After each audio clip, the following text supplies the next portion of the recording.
Hello, I'd like to welcome everyone here to our very exciting hybrid lecture this afternoon. I'm Michael Thomas, director of the Edith O'Donnell Institute of Art History, and I am happy to welcome one of my favorite people in the world today, Bonnie Pittman. Bonnie is the director of the Art Brain Innovations at the Center for Brain Health at the University of Texas at Dallas. Formerly the Eugene McDermott Director of the Dallas Museum of Art. She joined UT Dallas in 2012 as a distinguished scholar in residence, and she was here at the Edith O'Donnell Institute of Art History. As a national leader in the public engagement of art and with diverse audiences, she researched and developed partnerships between UTD and cultural and health-related institutions. In her current role at the Center for Brain Health, Pittman has expanded her research and teaching to foster brain health with programs on observation, meditation, creativity, and as well as her Do Something New and the Power of Observation methods. These initiatives connect neurological research with experience and the process of seeing, looking, and observing. Her current research and teaching examines the visual arts and their impact on the brain by creating and observing art. Her course, The Art of Examination, presents seminars for over 120 psychologists and neurologists at UT Southwestern who follow her methods in the examination of works from the DMA and the Nasher Sculpture Center. This afternoon, she will present Visualizing the Human Body, Anatomy, Art, and Medicine. Please welcome Bonnie Pittman. Thank you, Michael. Thank you all. I'm so happy to be here, and I just pray everything goes well, because we're in a situation where my voice could go out or the technology could go out, but I have great hopes for today. I'm happy to tell you that I have been studying this area of art and medicine for probably now going on 15 years. And Rick Britell was a great proponent of my work when I first started out. He loved this integration of art and science and encouraged me to teach at UT Southwestern Medical School, where I still teach today. I teach big seminars, like Michael mentioned, with physicians and residents. And I also do classes with individual classes for students in particular areas. So it's a wonderful partnership, and I was lucky enough to do a lot of that teaching while I was also at EODIA. Today, I have narrowed this lecture, which on Sunday was 178 slides, and I spared all of you, not Katrina, but I spared all of you the horror of cutting. And if any of you have gone through this, it's like sections had to go out, one after another. But we've got it down to basically 3 themes. And I want to spend the first part of the lecture introducing the history of anatomy and how it moved forward and some of the complications and exciting inventions that happened. Then the second one, I'll introduce 3 important technologies that influence both medicine and art. And the final section, I'll show you just a sampling, because I had to cut so many artists out, of contemporary artists who are using their body and medical resonating images and other kinds of things to create their works of art. So this bridge between art and science is being manifest in some extraordinary works that you're going to get a chance to see. We all go back and see that Egyptian art is something that we know that there was certainly dissection going on there, because they took the whole body apart, especially the brains and the organs. But what the Egyptians were doing was for religious purposes and part of the cultural caring of the dead. It wasn't to study anatomy. It wasn't to understand the structure of the bones and the veins. And so that's why when you look at their art, it is sort of, abstracted in many ways. It's that documentation and passing along of the science of the human body was not part of the cultural exchange. There were physicians, of course, in Egypt, and we go back and we can even document the use of lenses, which led to the microscope later on in Egyptian art. They also did the first brain surgeries, but I took that slide out. people objected to it horrendously. So as all of you know, because you're art historians, Greek art was the period of the idealization of the human body, but it was also a period where dissection was used. And it was really part of the study of the human body that was not banned. The study of the human body was looked at and documented by a number, and I'll show you some of the early artists. And what they did is they were mostly looking at muscular structure, the bones and the ways the body moved. They were not documenting the innards or the way we see anatomy today. Rather, it was the way in which the body was physically structured. So you can see that dynamic going on here. Probably one of the most Myron's piece, which this is a replica, of course, of the discus throw. It gives you that supreme example of the Greeks bringing together the beauty of the body in its idealized form, but also in full motion, because you have a sense that the discus throw is going to throw that into orbit at any second. However, what we do know is that today that is not the proper way to throw the discus. So I don't know how to analyze that, but it is a really supreme example of the body in motion. What the Romans did, and I know I'm skipping hundreds of years here, is that they brought together an even more detailed understanding of the human body. Now, war throughout history was one of the most important ways in which physicians began to understand what was happening inside the body. For example, during the Greek wars, a large number of the physicians were women because the men were in battle. And yet they documented and recorded the development largely for surgical purposes of how to repair bones that were damaged. The same was going on in of course, with the Romans, who were fierce warriors. And so that deep understanding of the human form and the way in which the physical structures could be articulated, you can see in the Laocoon. I love this portrait. I put it in for you, Michael, because it's from Pompeii. But it was a supreme example of what happened in Rome, is that they loved everything. They really wanted to show you exactly the way you were. So in that regard, you see his warts, you see his wrinkles. This wasn't about idealizing the human form. This was about realistically representing the human form. And that was the dramatic change that the Romans brought into it. Another thing that goes on, and I'll only glimpse this, but I'll touch it as a leitmotif throughout the lecture, is the idea that the representation of disabilities, of people in older situations, of diseases, was carried on throughout art history. And here are two examples that are very well known and studied: a hunchback and an older woman from the Met, that just give you that sense of the importance and acknowledgement that in the world around them, the artists saw people like this, and so they represented them in their work. The Galen was in a very important anatomist who comes out of Greece, and he's really studied the works of Aristotle and Hippocrates and others. And what Galen did, which was unfortunate, is he largely did his dissections from monkeys.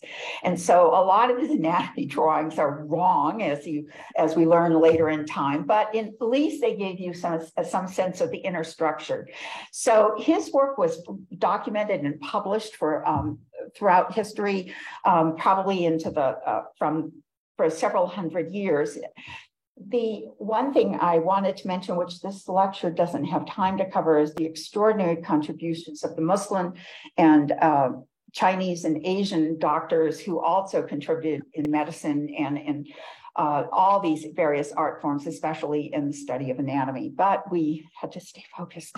We tried to stay focused.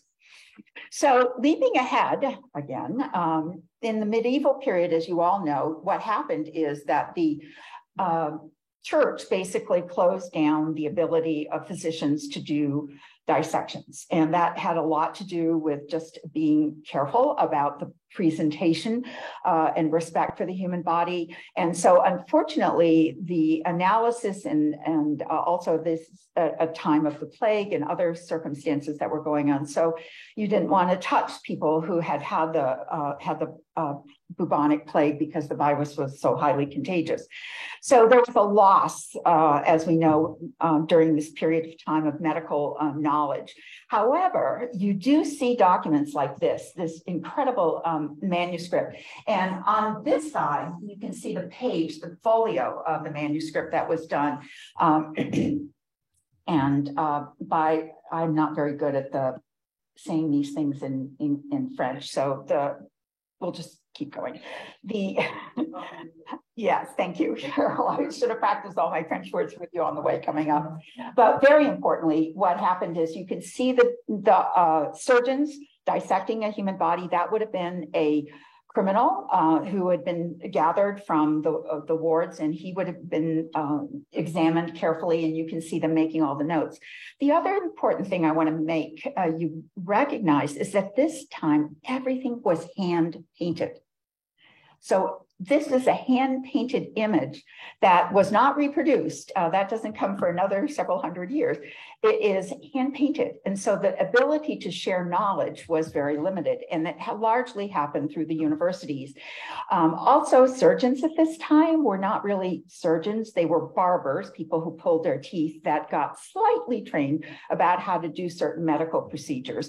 And so it was many of the surgeons at this time, barbers, they're called barber surgeons. They even in England developed a school to recognize them, try to get them trained. So it was later that real medical training came into use. But at this point, these were not necessarily highly trained surgeons.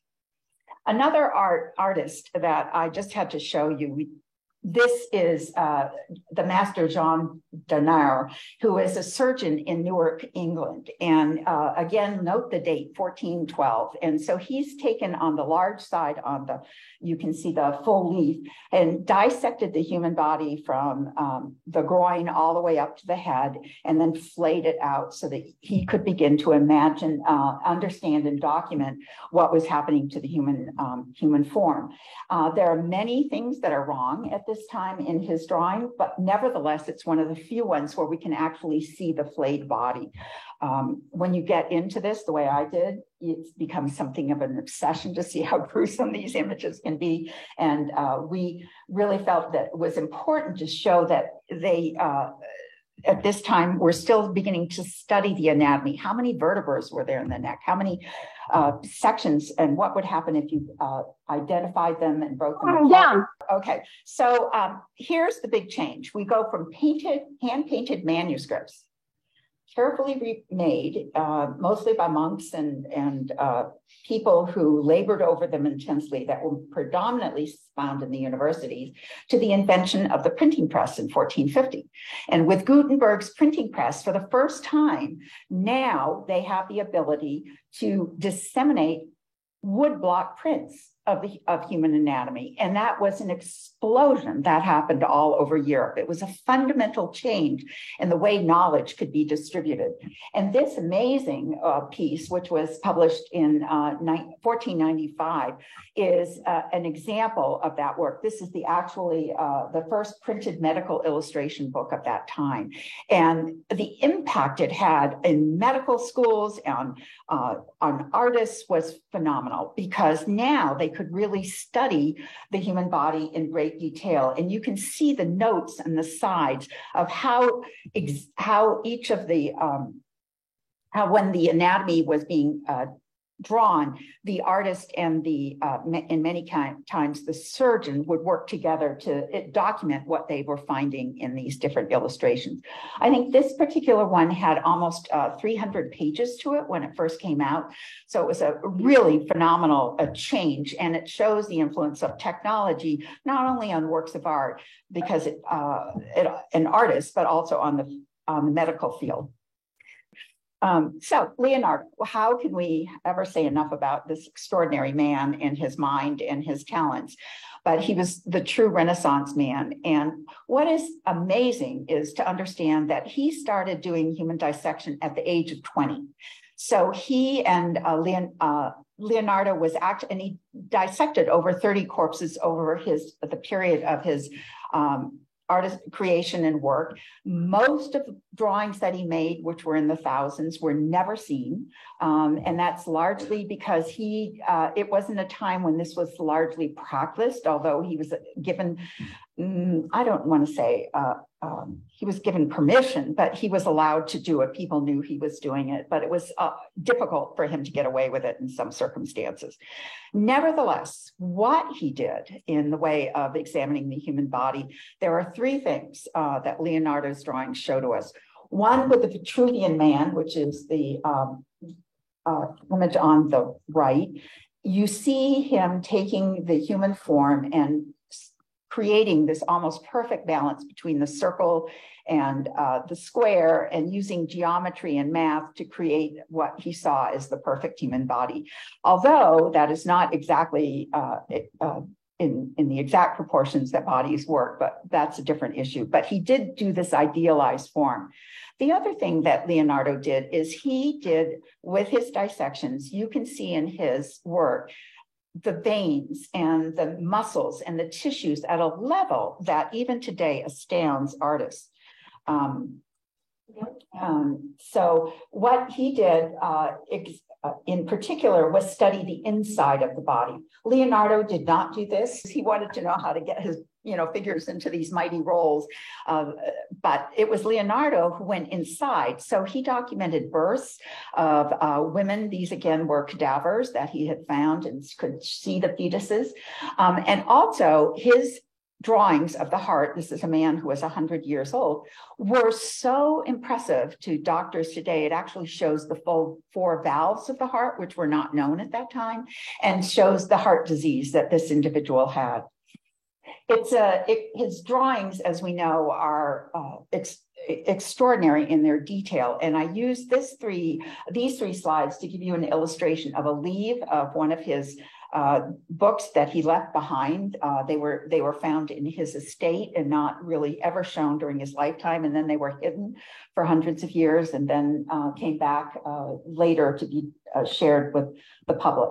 So you see an example of an entire page where he's examining and drawing over and over again the hand. Then you see the hand in more detail. And the last image you have is a CT scan of a hand. And you can see how accurate his drawings were. And this is why his work is studied today, because it 500 years more ago that he did them, but also it was so amazing to see the accuracy of his work. Michelangelo, as we all know, they were sort of competitors, lived in the same area. There's lots of stories about them. Nevertheless, Michelangelo had a different approach to this. He definitely did dissections. I'll introduce you in a moment to Vesalius, the great anatomist of the time. But what Michelangelo's focus was on his creativity. So as we know in David, the proportions of David are, if you look straight on at him, his hands are bigger than than they would naturally be. They're out of proportion. And that's because Michelangelo didn't intend for you to look at David straight on. He intended you to be standing below and looking up, and that foreshortening would naturally happen with a hand. So his ability to work through the rearrangement of the human body so that it would work from different perspectives is one of the great contributions that he brought to his work. You can see in the drawings, the anatomical drawings, the amazing work that he did to understand sinew and tissue, movement of the body. These detailed drawings of legs and arms, again, were used extensively when he was doing studies for the Sistine Chapel. And all of them give you more and more details about the work, and they would have been accompanied by note. Finally, going beyond the anatomical drawings was when he was doing the preparatory drawings for the Sistine Chapel. And here you see him making those beautiful chalk drawings and showing the fluidity of line and structure. It all comes from the basis of really understanding human anatomy. And now it's just sort of flowing across the sheet of paper as a true artist. And then you see him working out the hand in different arrangements on it. So extraordinary artist, but very functional in his approach to anatomy because it needed to serve him as opposed to Leonardo, who is a scientist and an artist. Going back again, just to give you a quick reference that in the Renaissance and beyond, this understanding of people who had unfortunately lost limbs or been disabled was captured in many paintings. Bruegel, you can see that group of people in the corner on the of a street, sort of trying to move around in crippled form. And then this incredible portrait by Luciana Fontana. And what is incredible about this is originally I had the slide next to a portrait of by Hans Holbein, so you could compare the realism of the two, but I have to take things out. So now you're just seeing this incredibly intimate, detailed portrait of a young girl, and the entire family had a particular hereditary genetic disease which caused hair to grow over their entire faces. The father, all three of his daughters, she's literate. You can see her holding her paper up. She has a beautiful gown of lace and jewels on, and she's presented as a 10-year-old beautiful young girl. And that sense of realism was captured in many different portraits throughout Europe.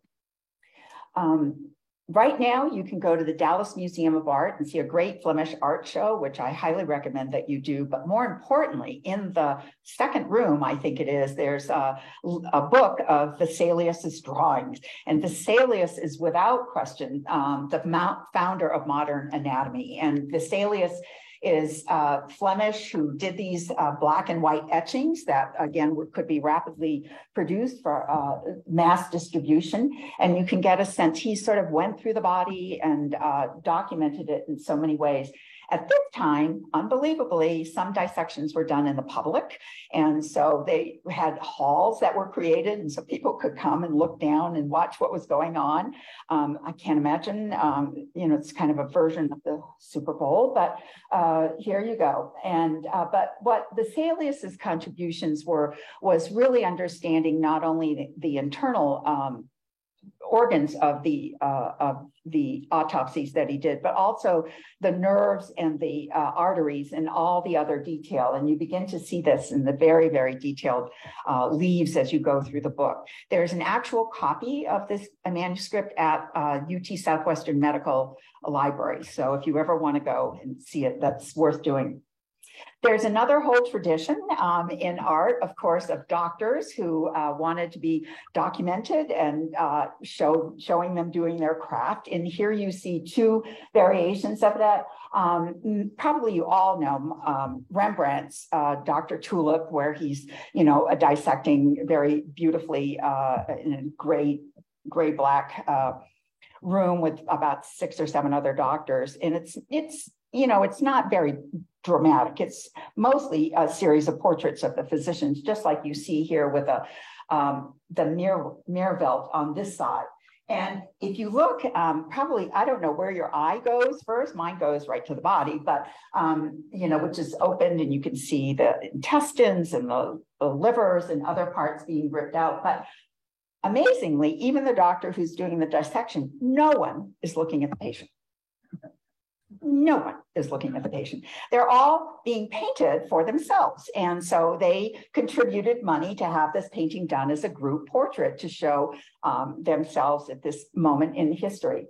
Rembrandt's The Detailed Anatomy lesson of Dr. Schumann, you can see the physician is behind the patient there, but he has opened up the brain, and this is one of the first dissections that we see of the brain.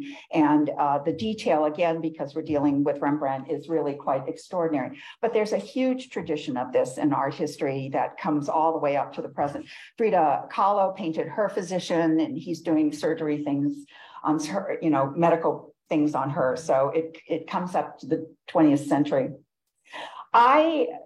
There are a lot of slides I took out, but I couldn't take this out because it's simply so beautiful as a drawing. And William Hunter and his colleague, the artist, Jan van Rijmstak, I think, Hunter was a physician who did obstetrics. And so he really studied the human female body and the growth of the fetus inside of her. But this drawing and all of his drawings are some of the most exceptionally detailed works that I have ever seen.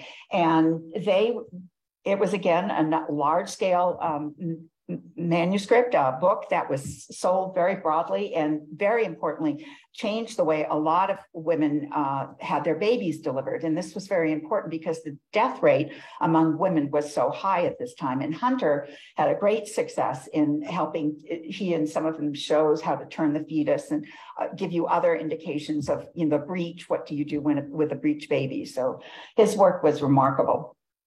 Another big change in art history was the introduction of color into the use of anatomy drawings. And Gautier Dagoty, who was French, and what's fascinating is now we're in the mid 1700s, he was the first anatomist to use large scale prints, that is human size. So these would not have been little leaves like I was showing you earlier. They would fold out and they were really huge. And secondly, he brought in the use of three colors, red, yellow, and blue. And so the anatomy drawings that he did, again, I show you his work with the fetus, but you can see here how important it was suddenly to have this opportunity to see the different veins and the structure of the veins and different colors of the tissue that is in the human body. So the more you look at his work, the more detailed it becomes and more exciting it becomes. Another huge invention, which was something I had not really understood before, was everything had been in 2D, drawings. And it wasn't until mid 1700s again, that the infusion of wax into corpses through needles allowed not only the preservation of the organs, but also allowed doctors to hold these and manipulate them for the first time. So there's an entire museum in Florence, Italy, and I think one in Milan that has all these corpses that have been infused over time with wax. The very famous Venus that you see over here on this side, she's called the medical Venus. And she has real hair. I mean, she looks like she's sleeping, not, in any distress at all, but all of her organs can be taken out and examined. And that was how it was a breakthrough in scientific medical discoveries. This is another example of works in there. I'm sorry, you're covering your eyes, but you should have seen what I saw. Nevertheless, this gives you a sense of the detail that they were now being able to examine in their work. And it was such a breakthrough that in terms of understanding the human form in 3 dimensions, that it changed the way a lot of medical training went on, especially in Italy. Another important part of this whole history is the use of the cadaver. Starts with Christ on the cross and before that, but making people who are dead the subject matter of the painting was a strong tradition. But by the time it got to Géricault, who was only in his 20s when he made the Raft of Medusa, what he did is he was in this intense realism, French realism. And what he did is actually go to the morgue and pick up the body parts and come back and sketch them, and made a model of the Raft of Medusa, and that's what you're seeing there. So these are actual corpses that he did his drawings from.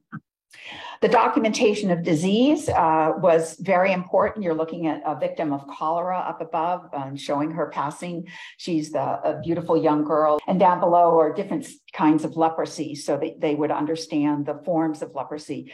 And again, they didn't have photographs. They didn't have any way to share this information. And as it was translated around the world, it was very important. A big breakthrough came in with Grey's Anatomy. I don't know how many of you watched that television show, but that's based on Grey's Anatomy. And he was the great anatomist who, before the Civil War, did this incredible treatise of the human body. And what he did, and I mentioned this on the side, there have been 42 editions over 167 years of this amazing book. And of course, the drawings have changed and now they're in color and other kinds of things, but it just gives you a sense of how important his contribution to medical science was. These are examples from different examples of his medical diagrams. And again, the detail, the intense examination and recording and notes were so pivotal in Henry Grey's work. Today, things are different, and medical illustrations are done with CT scans and done with different, what are they called, with all kinds of mechanical, AI, and 3D scans. It's everything. And so now they can even take you inside your blood vessel and recreate all of that. So it's a very different world to see medical illustrations being done today. Nope. Katrina, yeah. The next area that World War I. There were so many things to tell you. World War I was, like I mentioned, other wars were so important. World War I here is about terrible new introduction in warfare that caused damage to people's faces. They were simply blown apart. And Otto Dix, the German artist, was sent into the field to document the soldiers who had gone through this. There were a number of English artists who also did this. And that's what you can see, those gruesome faces on just below the soldiers up above. And this is when plastic surgery was invented. Many people don't know that, but it was invented specifically at this time to help these men recover. And a woman, Anna Coleman, was a leader in this. She was a very famous American sculptor, and she went over to Europe and made masks for many men to help them be able to re-enter into society because they simply could not find a place. Otto Dix's portrait on of three men sort of playing cards has a lighthearted name to it, but actually once you begin to look at them, you can see the huge deformities and the amputations that they suffered. So the three things in World War I was the use of X-rays was another big contribution, and I'll get to that in a moment. Anesthesia and of course, invention of plastic surgery. Frida Kahlo, in passing, the artist, I don't think there's another artist who shows the sense of pain, and also used her body going through all of her 32 operations that she had during her lifetime. And you can see her on the column over here with a broken column. This is just after a surgery's been done on her where they tried to repair again her poor back. And the size of this, I think it's 15 by 12, indicates very clearly that this was one of the pieces she did while she was in situ, while she was in the hospital or in her home. And so those pieces were very hard to do. Three medical inventions, 1, 2, 3, microscope, X-ray, and imaging. And we're just going to skip through that very fast. The microscope the use of lenses had been in place for a long time, magnifying glasses you can see on people's eyes over history, but it was really Robert Hooke that brought the microscope into being, and you can see one of his, an example of that down there. And what the microscope did is it allowed us to see the unseen world. We could see through leaves, we could see inside of things, we could see a flea in all of its detail, and that flea drawing is one of his very famous ones because it's so realistic. But again, that was all done hand-drawn and hand-created. Another whole aspect, which just to mention, is that using imagery and from the sciences, and here we're looking at molecular imagery that was found in X-rays, then being taken in microscopes, being taken into the decorative arts. And so this was a series of commissioned works for Wedgwood based on the barrel structure. So, it's just amazing the influence all of this has had on our culture. John Pomaro, who teaches here at UT Dallas, went through a period when he had cancer, and he used the slides of his cancer cells, which are in the middle here, to be the source work for his art. And you'll see the final painting, which is in the collection of the Dallas Museum of Art on the far side. So many artists have taken these images and used them as kind of self-portraits. X-ray, of course, was invented in 1895. Just before the turn of the century, and it was found by accident. Roentgen had no idea when he was trying to capture light going through a filter, and all of a sudden, that's the very first X-ray that was ever taken. It was of his wife's hand, and that led to a new understanding that we could see inside the body. We could see the structure of the body inside, and now you can see on the on the other side of the slide, an X-ray that was taken very recently, and how powered the magnification and the indication of the structure is. I want to go back and just say one thing about this, and that is that Marie Curie, who I put up there, took the X-ray machine into World War I, into the fields, because she realized that the doctors needed to stop amputating everybody and try to repair some of the bones. So Marie Curie and a group of volunteer women went into the field, medical tents, with portable X-rays during World War I, and they captured over 1 million X-rays of men from battle. And many of them, the doctors were therefore able to do less surgery because they could see what the real damage was in there. So she's one of my heroines as we go through this field. There was a whole explosion in the 1950s, of course, after World War II and the atomic bomb and new understanding of molecular structure. There was Gregory Kepesh, Monterey. I mean, it was happening all over the world. And I took one slide, thanks to Carissa, who teaches bioarts here at the university, and wanted to share with you the fact that this field, this is an exhibition that Richard Hamilton did in England. And you can see in the back an X-ray of a hand. It looks like a hand. It's actually a flipper in the back of the exhibition. And the various other molecular structures that he brought into the exhibition and were studied by artists and scientists. And this bridging of art and science in the 50s became more and more common.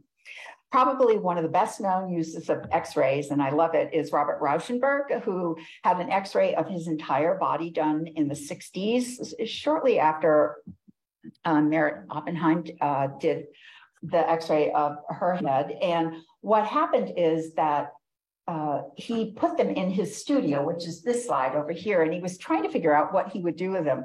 And suddenly he realized he was commissioned by Gemini Press, which is a very well-known publication and printing house. And he took the 6 panels of his personal X-ray, this is Rauschenberg's body, down to the Gemini Press, and actually produced this 6-foot tall print, and it's almost looks like a rocket ship leading up. It's called Booster for lots of different reasons, but it is this use by artists of X-ray images. Another artist we're looking at in imaging, which is CT scans, MRIs, that's developed in the 70s. It's broadened our understanding deeply of the human form, because you can see both soft and bone tissue. You can see macro and micro in the tiny micro resolutions. They can find diseases. That's how they found the coronavirus through these studies. And it is an incredible technology that has also helped both artists and scientists in different ways. If there's one person that you need to go and look up and be amazed by, it's Greg Dunn. And I would tell every one of you, go look his work up. Just Google Greg Dunn, brain artist. And he has these videos, which are extraordinary, of how the brain moving and synthesizing these images in gold. And he does these exhibitions and prints that give you an understanding of the human resonance of the way in which our brain actually works, how the neurons fire and what is going on. And extraordinary artist and extraordinary contribution. He himself is a neurologist, and he partners with another friend. A different form of using new technologies is in Stanford University, where they have a great collection of Rodin's, they have the Cantor Center there, and Rodin, you may or may not know, did a lot of studies of the human hand that were in detail, but they were hands of workers and laborers and people who were hands had been damaged or arthritic in other situations. And one of the surgeons at the medical center went across the street and began studying the hands and asked if he could begin to do imaging. And so you see over here the computer, this is the Rodin's hand, and then this is a computer image created from it. And then you're seeing it with a scanner and the inner anatomy. And so he uses this now to teach his students, using Rodin's work, how to repair, because he does hand reconstruction.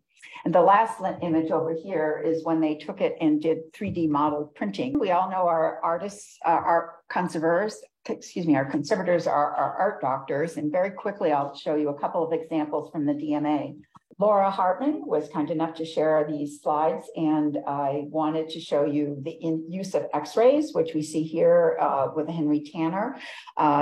This is the painting as it exists at the museum, and over here you can see the painting. When they X-rayed it, they found the painting, but you'd have to turn it on its side, because originally he had started a different painting over here, and that was two figures standing up. And so through the X-ray, you can see the working mind of the artist, how he develops his ideas and how he brings them to life. And so he changed his mind and made the final painting, which we see at the DMA.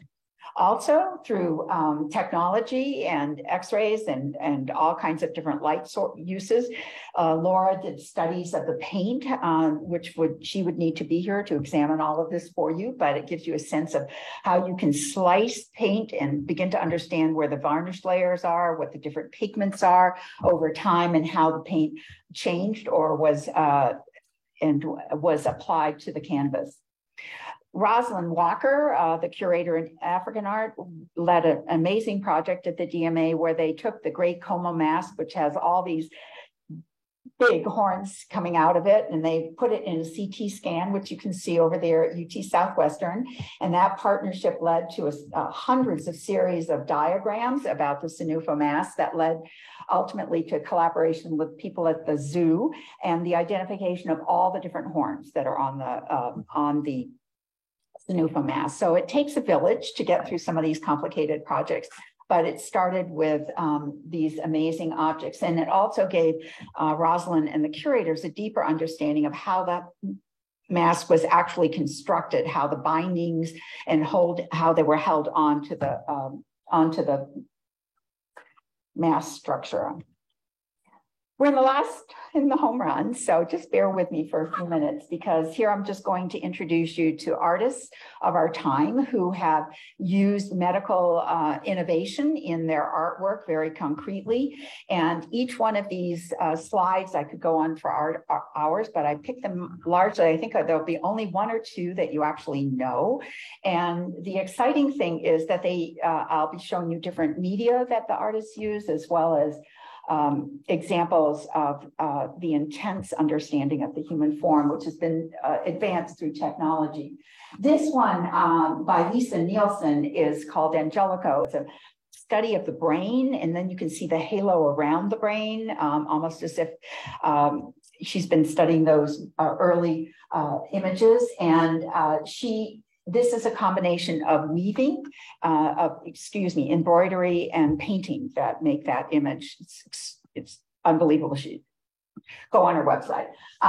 Alien Paul Frazell does these photographs, again, through resonant images.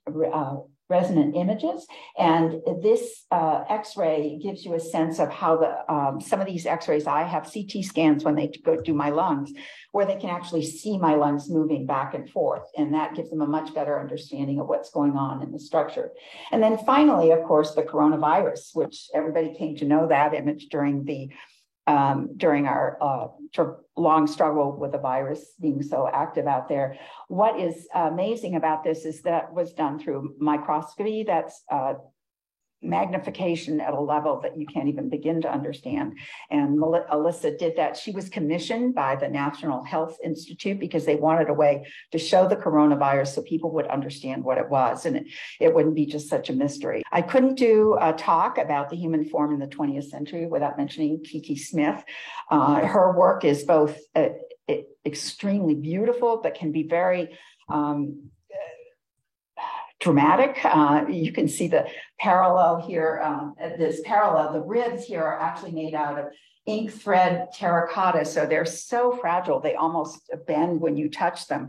And they're so ethereal. Then on the other side, she looks like the flayed corpses that we saw way back when Vesalius the slide.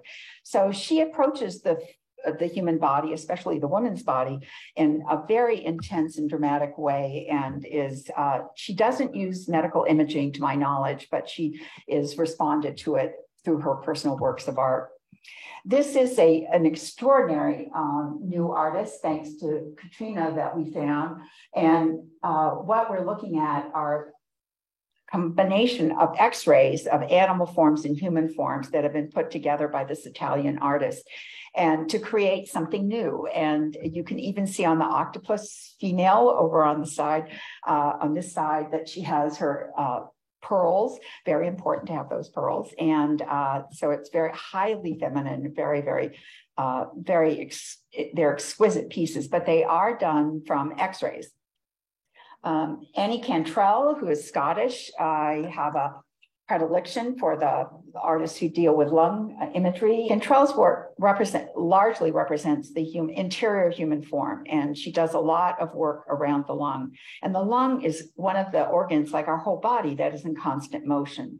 We breathe 21 times a minute, or sometimes more, or sometimes less, but that's the average. So it's thousands of times, they're always in motion. But what she's done is take that and then made it into glass. So it's for me, it's this contradiction of the two. And not only that, you can see all of the branching of the aerial tubes, how complicated the lungs are as a human structure. And her work is based on, obviously, a work with a lot of study of CT scans and other imagery. These are two artists who have used stitch materials. The first one over here by Christine Morland is called Bulletproof. It's the trachea with the airways branching out. And that's made out of silk and spider silk. Isn't that right, Katrina? Spider silk. And so how amazing is that? And she's used other fibers to keep the structure. And on the other side, Juana Gomez has, it's a white torso of a human, but then she's embroidered on it the lungs and heart. And so all of that is hand embroidered. Mark Quinn, the Bloodhead, can't go through this lecture without showing him. Talk about self-portraits. He did 5 of these. He did them every 5 years as he aged, and that's what you can see. The bloodheads are his blood that he draws. If they melt, and they have, then he just simply pulls them more blood and creates more images.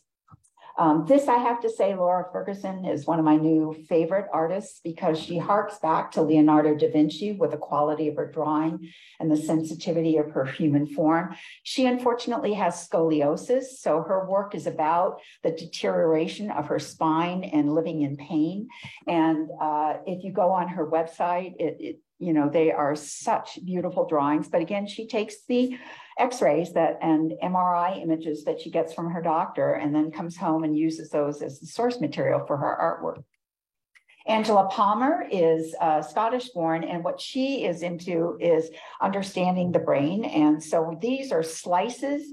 It's an MRI that's sliced through, so she has all the different views of her brain, and then she etches them on glass. And so they come together and form this 3-dimensional image of the brain, or can be separated, as you can see, showing a profile of it.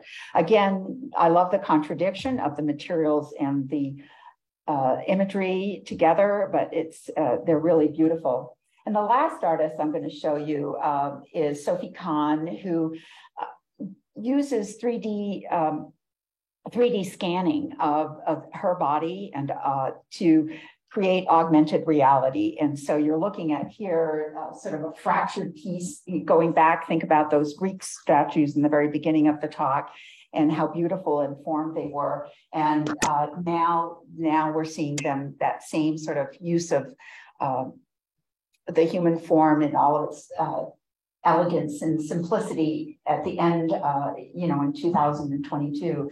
And this one, these are sort of the drawings that she does that are also drawn from x-rays, where they put down the print and they make the sketches. So it's like the shadows of the human body, but also reminds me of Matisse's work that you can see in the folded human form.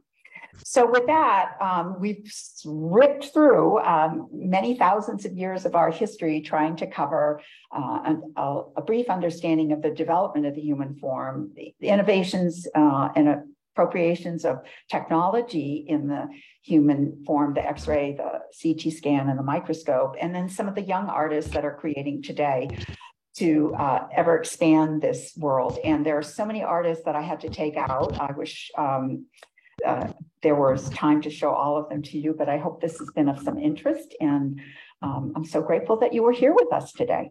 So if there are questions, I'd love to answer some. No, thank you. Yeah, it was a great joy to put this together, and I had a wonderful time doing it, and I'm happy to have shared it with all of you. So thank you very much for coming out this afternoon. I'm very grateful. But thank you, Michael, for this opportunity. I always love bringing together my ideas about art and science, and I'm excited about this, and hope to come back again. Anytime.